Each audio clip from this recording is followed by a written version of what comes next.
Good evening children's. 6 और 7 class में हमने पिछले लेक्चर में आर्टिकल का टॉपिक किया था। आर्टिकल के अंदर मैंने आपको ये दो प्रकार के आर्टिकल बताए थे। एक बताया था डेफिनेट आर्टिकल जो दा होता है, एक बताया था इंडेफिनेट आर्टिकल जो ए और एन होता है। ए और एन का प्रयोग कब होता है, दा का प्रयोग कब होता है, ये सारी चीज मैं आपको करवा चुका हूँ। फिर भी यदि किसी बच्चे को कोई चीज समझ में नहीं आई तो मैं एक बार फिर से रिपीट कर रहा हूँ। सबसे पहले मैंने आपको करवाया था ए और एन का प्रयोग। इसमें दो ही बात आपको मैं ध्यान में रखनी है। इसमें जो जो जो वर्ड होता है उसकी साउंड, यानी साउंड का मतलब वाउल की है या कॉन्सोनेंट की, डिटेल से समझाया हुआ है, इसलिए मैं शॉर्ट में बता रहा हूं। वाउल की यदि साउंड होती है तो आपको लगाना है एन। यदि होती है कॉन्सोनेंट की आवाज तो आपको क्या बताया था मैंने, ए। एक इसमें बड़ी अहम बात होती है, ये जो लाइन होती है ए अनार आ आम, ये बड़ा ओ तक, ये बड़ा अहम रोल अदा करती है आर्टिकल में। क्यों? क्योंकि मैंने आपको इंग्लिश में 5 वाउल बताए थे, ए, ई, आई, ओ और यू। कितने? 5 वाउल। हिंदी में कहा जाता है स्वर। मैंने आपको अभी ये बताया कि वाउल की यदि आवाज होती है तो एन लगाना है।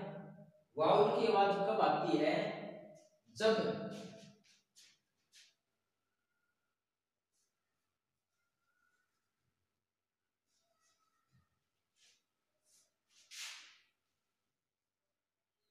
आती है, जैसे इस प्रकार का वाक्य आता है, सेंटेंस आता है, दिस इज खालिस्तान ऑरेंज।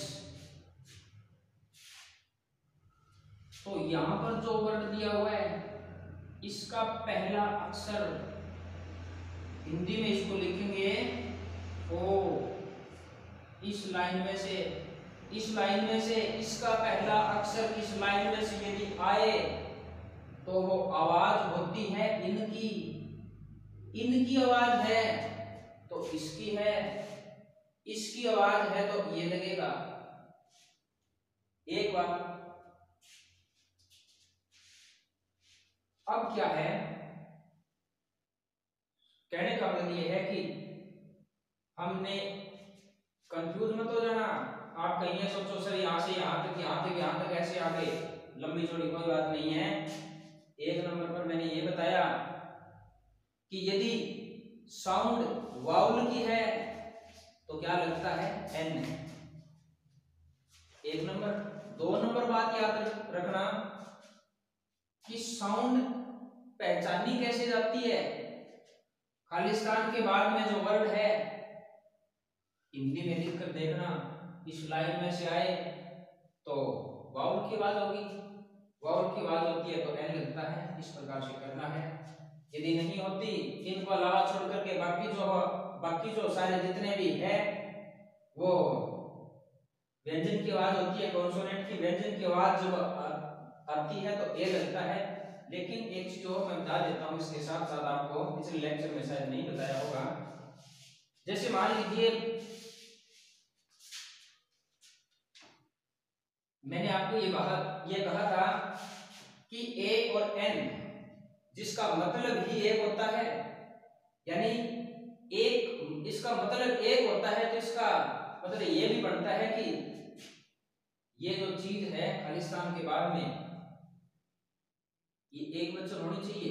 यदि ऐसा नहीं है, यहाँ पर यदि बहुवचन है तो यहाँ पर ना तो ए लगेगा और ना ही दा लगेगा, सॉरी ना ए लगेगा ना एन लगेगा, यहाँ पर लगेगा दा, डेफिनेट आर्टिकल। क्योंकि ए और एन के लिए एक वचन होना जरूरी है, याद रखना इस बात को।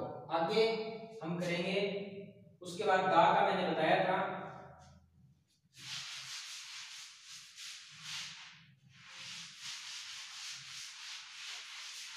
उसके बाद मैंने दा का प्रयोग करवाया था। दा का मतलब यानी निश्चित आर्टिकल है, डेफिनेट है, निश्चित व्यक्ति अथवा वस्तु का बोध ये कराता है, विशेष चीजों के लिए लगता है, जैसे आकाशीय चीजें हो गई, प्राकृतिक चीजें हो गई, धार्मिक पुस्तक हो गई, धार्मिक स्थल हो गए, मंदिरों के नाम हो गए, प्रसिद्ध कोई बिल्डिंग हो गई, इन सब चीजों के लिए, नदियों के नाम हो गए, ऋतुओं के नाम हो गए, न्यूज़पेपर के नाम हो गए, इन सब से पहले दा लगाया जाता है। याद रखना। एक और बता देता हूं, एक सुपरलेटिव डिग्री,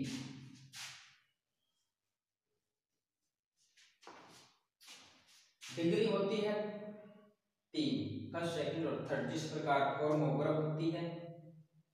जब ये टॉपिक आएगा तब मैं डिटेल से करवाऊंगा, लेकिन सुपरलेटिव डिग्री जब लगती है तो इसके पहले द आर्टिकल लगाया जाता है, याद रखना। द का प्रयोग मैं आपको एक बार रिपीट कर चुका हूं। अब ऐसा भी होता है कि ऐसे सेंटेंस भी बहुत होते हैं कि आर्टिकल लगता ही नहीं है, कि आर्टिकल नहीं लगेगा। वो कौन से होते हैं, वो आज के इस लेक्चर में हम ये देखेंगे कि आर्टिकल कहाँ कहाँ नहीं लगता। आज के लेक्चर में हम आर्टिकल का टॉपिक पूरा करेंगे। नेक्स्ट डे जब क्लास लगेगी तो आपके लिए नया टॉपिक लेकर के आएंगे। आज हम करेंगे आर्टिकल निषेध, यानी आर्टिकल कहाँ कहाँ नहीं लगता। सबसे पहले आर्टिकल का निषेध हम लिखेंगे।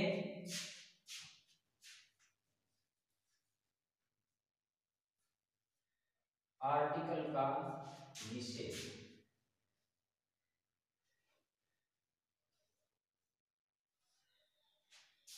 हमने लिखा आर्टिकल का निषेध। रूल नंबर 1, रूल नंबर 1 में क्या है, व्यक्ति, शहर और देश के नाम से पहले। रूल नंबर 1 यानी कहां नहीं लगता, एक तो व्यक्ति, देश और शहर के नाम से पहले। व्यक्ति का नाम चाहे राम हो, चाहे श्याम हो, चाहे घनश्याम हो, आर्टिकल नहीं लगेगा। देश चाहे कोई सा भी हो, नहीं लगेगा। क्या नहीं लगेगा, आर्टिकल नहीं लगेगा। शहर के नाम से पहले भी कोई आर्टिकल नहीं लगता। शहर चाहे बॉम्बे हो, दिल्ली हो, चाहे कोलकाता हो, कोई भी आर्टिकल नहीं लगेगा। रूल नंबर 2 में सप्ताह के दिनों और महीनों के नाम। रूल नंबर 2 सप्ताह के दिन और महीनों के नाम।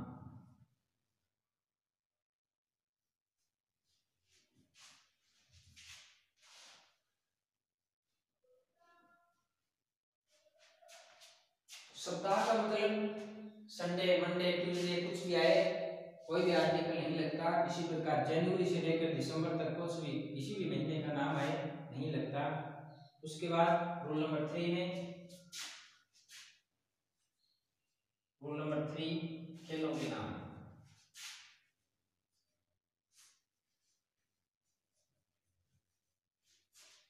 खेल वॉलीबॉल हो, चाहे क्रिकेट हो, चाहे बैडमिंटन हो, चाहे खो खो हो, चाहे कबड्डी हो, कोई भी आर्टिकल नहीं लगता। उसके बाद है कृषि पदार्थ। उसके बाद रूल नंबर 4 में लिखेंगे कृषि पदार्थ।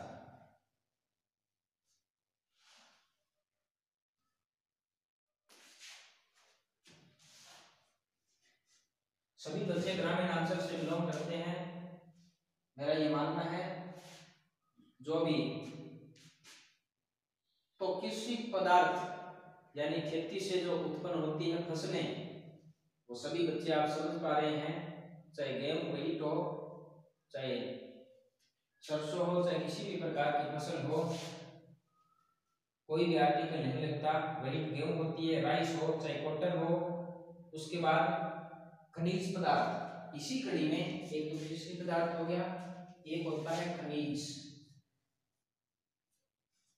एक होता है खनिज पदार्थ। खनिज पदार्थ जैसे गोल्ड, आयरन, सिल्वर। गोल्ड होता है सोना, आयरन लोहा होता है, सिल्वर चांदी होती है। इनसे पहले यानी इन खनिज पदार्थों से पहले कोई भी आर्टिकल नहीं लगता। उसके बाद तरल पदार्थ, उसके बाद इसी कड़ी में तरल पदार्थ।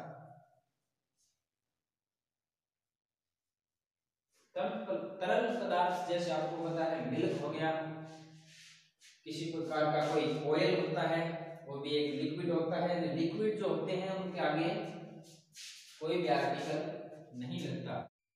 प्यारे बच्चों, आज के लेक्चर में हमने आर्टिकल किए, आर्टिकल का निषेध हमने किया।